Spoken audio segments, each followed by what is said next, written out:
Shalom, this is Brother Ugly, and today I'm coming to you to speak to you about a tool some of you may be familiar with, some of you may not.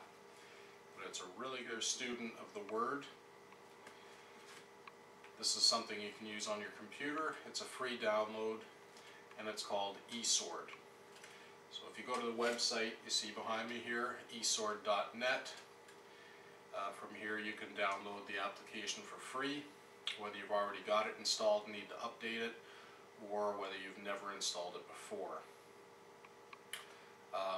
This is a great tool that allows you to download different versions of the Bible, as well as dictionaries, commentaries, and graphics. All different tools you can use to study and get a better understanding of the Word. You'll see here on the site, on the top right, if you click on download, the page will update. If you've already installed an older version of eSword, it will give you the newer versions or updates available on the center of the page there. You can download and install to update your version. And this is a tool that can be used not only for having different versions of the Bible in electronic format, but you can use it to compare different versions, see how different scriptures differ, what's been removed, what's been changed. So it's a great tool to use in that. I'm also going to go briefly into MySword, which is a version available for the Android operating system. Unfortunately, the eSword is available for PC, Mac, and Linux, but not for Android at this time. So what you'll see, if you've never installed, there's instructions on the page as well on how to install and download, and there's also a training video on how to use the software. So I'm going to give you a brief overview, but if you still need more help, just go to esword.net and you can get the instructions you need. So if you've never installed it before, just click on the download now again. You'll get this pop-up prompting you to save the file to your computer. So you go ahead and download it. Once it's saved to your computer, then you just find the setup exe, and you click on it to run it. In my case, I'm using Firefox, so it has a preset download folder. So from here I can just double click on setup exe, run the setup. In other browsers you might have to save it to a folder manually and then go there to run it. I'm not going to install it now because I've already got it installed, but it installs like most Windows programs. So once it's installed, you'll have the eSword icon on your desktop as well as in your start menu under programs. You can see I've got it loaded here, and I'll show you some of the different sections here. So first off, you can see the different books of the Bible down the left pane there, and as you choose each one, in the next pane to the right you'll see the chapters.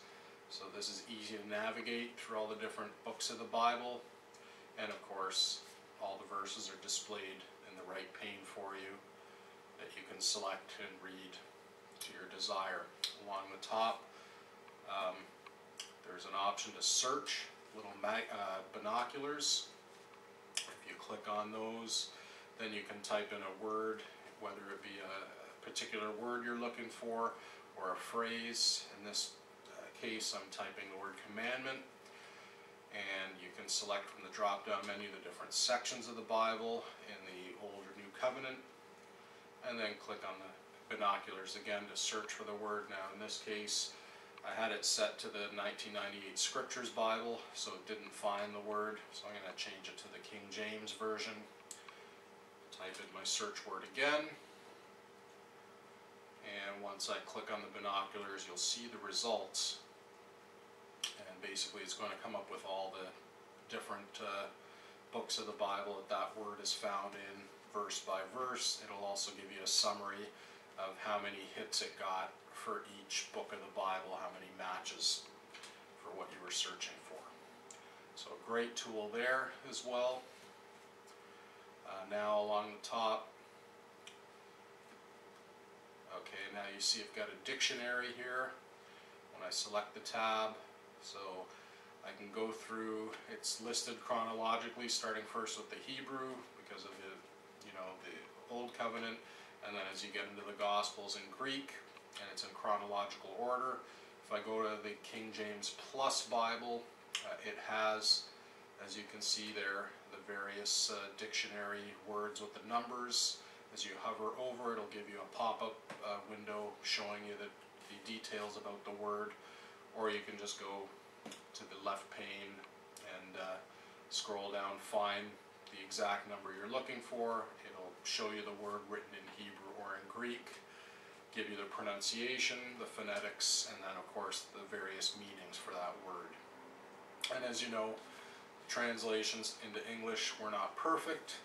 Sometimes the words, the meanings lost a little bit because the translation wasn't the greatest. So by going back to the original Greek or Hebrew word, you can be sure you know what they're talking about. Now, as you can also see in the Bible here, along the top, I've got different tabs for different versions of the Bible that I've downloaded. There's hundreds more that you can download in various different languages, and some versions you may want to stay away from, and then others you may have an interest in, at least for study purposes, just to see what's been removed or what's been changed, to support some of the opinions of what the best versus the worst translation are. This particular one is the King James 1611 version. It's the only version I could find that had some of the books of the Apocrypha. Some of it is incomplete, and some of them aren't there, but some are better than none. And I'll keep looking to see if there's a better version out there. And of course, this is the 1998 Scriptures, where instead of using the word Lord and some other bad translations for the Father's name, they just use the actual Hebrew characters for Yahweh or Yeshua. And of course, the names of the characters of the Bible, instead of Moses, they use the Hebrew name Moshe, or instead of Israel, Yisrael, or instead of Jacob, Jacob. And now there's a tab also for comparison. So if you select a particular verse, it'll basically show you that same verse for all the different Bible versions you have installed. So it makes it for an easy comparison to see verse by verse how certain things were changed. And now from the top menu here, you can see the different options that are there. Okay, this is the download section. What you'll see, it defaults to English. These are the Bibles here, the various different versions. As you can see, there's hundreds of them. Anything that's in blue is something available for download. The ones that are in black that show installed are the ones that have already been either preloaded when you download the program, or that I may have installed myself after the fact. And as you can see, many different languages of Bibles here, and many different versions. So that's always useful. And you've got different tabs for different components you may want to download as well, such as dictionaries, commentaries. There's a graphics section, which I'll go into with some maps and timelines there that are also useful tools to help to give some better understanding, to be able to visualize certain things. So now I'm on the graphics section. So let's say I want to download certain things. Again, click on the blue link in the middle. Once it's selected, click the download button. And once I click on it, you should see the item appear in the lower pane of the window.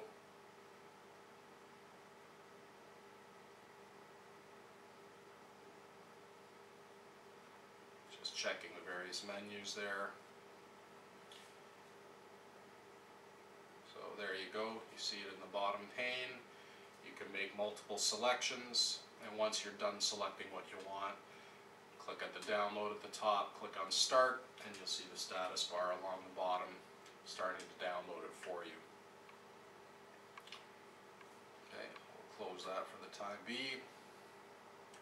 Now we're going to navigate over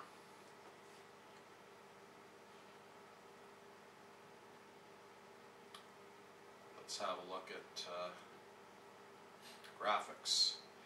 So you'll see here in the graphics section there's several top tabs along the top for the different series of graphics that have been downloaded and installed. You can zoom in, zoom out. This particular series is a map here, and then on the right pane at the top I can select the different maps available in that series. As you can see, wonderful, lovely color maps.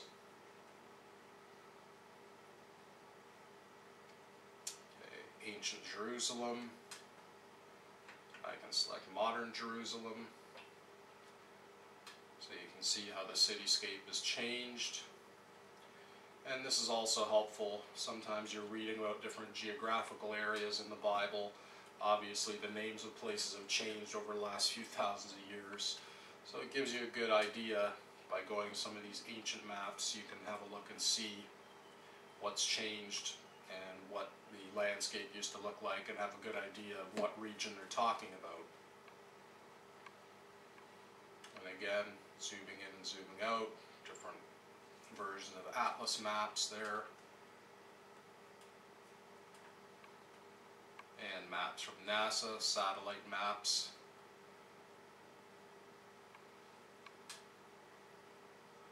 So again, just another tool that helps you to get better understanding, to visualize what's written in the Word. There's also, once we get past the atlas here, the next thing we'll see is that there are some timelines here.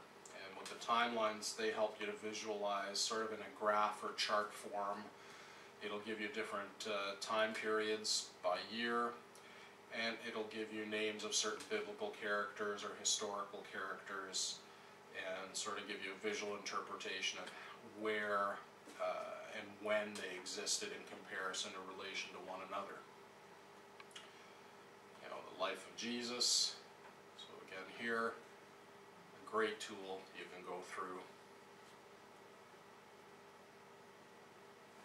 to get a better idea and understanding of the time periods.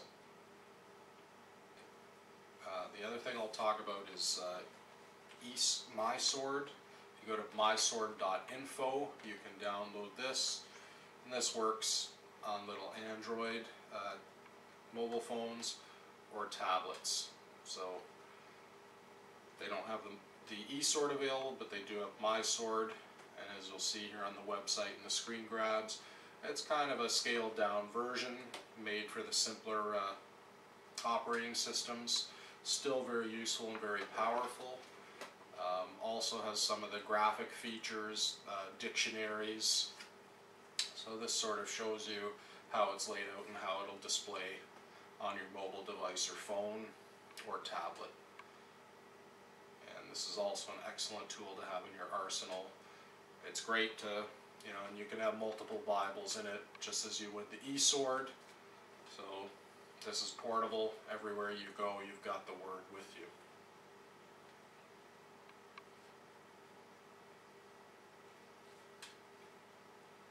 So that's the MySword, and both eSword and MySword are free downloads. They do each have donation section for the programmers. So if you like these programs and appreciate them, you know, you may feel you want to support them. Back at the eSword here, there's a highlighter tool here. I mean, there's a whole bunch of tools that I'm not even going to get into, otherwise this video would be too long. I'm just showing you some of the basics. This way you can, just as you would highlight in your Bible, certain things you want to remember, you can also customize the different font styles, as well as colors and sizes, you know, to make it appealing to you, to your likings. You can change backgrounds, colors, so it's very customizable, aside from all the different modules you can download and install in it as well. And I think that pretty much takes us to the end. Thank you for joining me, Saints. I hope you enjoy it. And if you have any questions, let me know. I'll do my best to answer you. I'm not an expert on it, but I do use it. Shalom and enjoy.